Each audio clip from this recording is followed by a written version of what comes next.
Nesse tempo do Antigo Testamento, a política e a religião caminhavam praticamente juntas, não tinha diferença entre o poder político e o poder religioso.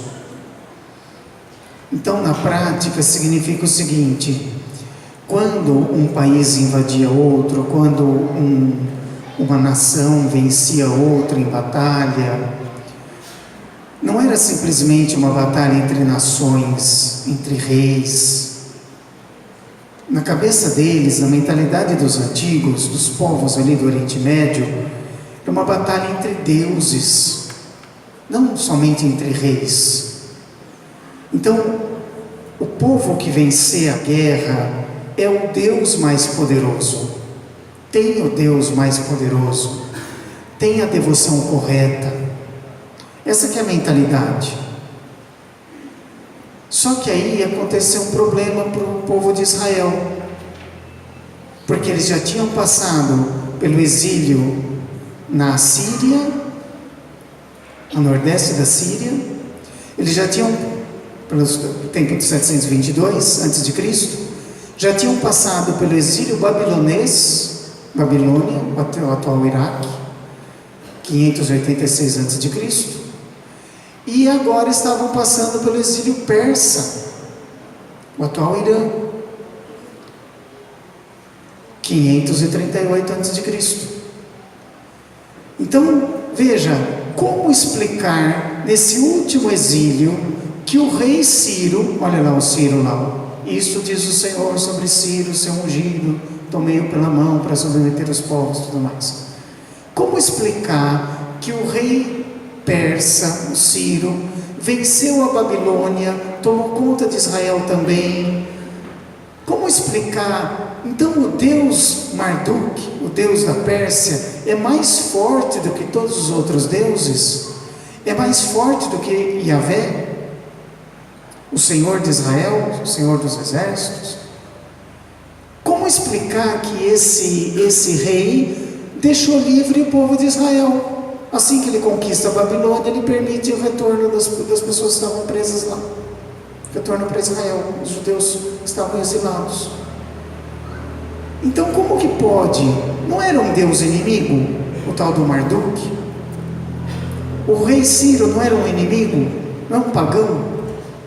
Alguém que não conhece o verdadeiro fé, o verdadeiro Deus, que é Yahvé? E como que ele faz essa bondade? E o rei Ciro ainda é tão inteligente que ele não só permitiu o retorno dos exilados para os seus países, mas ele até pagou a reconstrução do templo em Jerusalém. Nossa, os judeus não sabiam o que fazer, como interpretar esse fato. Mas o inimigo, como é que pode ter pagado a reconstrução do templo? Como é que pode estar favorecendo a nossa religião? É aí que entra esses textos de Isaías. A maneira como o profeta interpreta esses dados, para não acontecer do povo pensar: nossa, se esse rei é tão bom, se esse Deus Marduk vence todo mundo, certamente ele é o rei correto e o Deus dele é o certo. O nosso Deus é um Deus fracassado, não precisamos mais rezar para ele. O profeta Isaías interpreta a situação para explicar e não acontecer exatamente esse erro de visão. Então o que ele diz? Eu sou o Senhor, é o Yahvé, não existe outro, fora de mim não há Deus. Um pouquinho antes, volta lá na parte de cima do texto. Olha lá, tomei seu ungido. Isso diz o Senhor sobre Ciro, seu ungido, quer dizer, o Messias. A maneira como o profeta está interpretando o rei inimigo, o rei pagão, que está ajudando Israel. Tomei-o pela mão para submeter os povos. Quer dizer, é o Senhor que está favorecendo o Ciro, não é o Marduk, não é outro Deus. Tomei-o pela mão, quer dizer, como se fosse o meu filho, e eu que estou fazendo ele ajudar vocês. Dobrar o orgulho dos reis, abrir todas as portas, a sua marcha, lá, venceu a Babilônia, era uma potência da época. E para não deixar de trancar os portões, por causa de meu servo Jacó, olha lá, as tribos de Israel, Por causa das tribos de Israel e de meu eleito Israel, chamei-te pelo nome, reservei-te e não me reconheceste. Está falando do Ciro. Por amor a Israel, ele fez o rei persa ajudar Israel. Quem que está por trás de tudo isso? O Senhor. Então essa interpretação profética para não acontecer da população pensar: nossa, então eles estão com o Deus verdadeiro e não nós. Muito interessante esse texto, serve para nós, para nos ensinar a maneira como eles reformulavam a sua teologia para continuar sendo fiéis à fé em Yahvé, em Yahvé, o Deus do êxodo, o Deus do libertador. Então precisava, diante de uma crise de fé, precisava reformular a teologia, e essa é a maneira que ele faz. Ele reformula a teologia, dá um passo que ninguém esperava que fosse dado. Nosso tão poderoso rei persa, na verdade é um menino, é um filho do Senhor que está guiando ele, e esse Senhor está guiando o rei persa a nosso favor porque ele nos ama.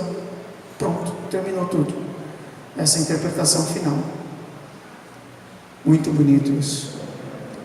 Você também pode reinterpretar a teologia na sua vida a partir dos problemas que você tem, a partir das crises de fé que você tem. Você vai reinterpretando a sua teologia.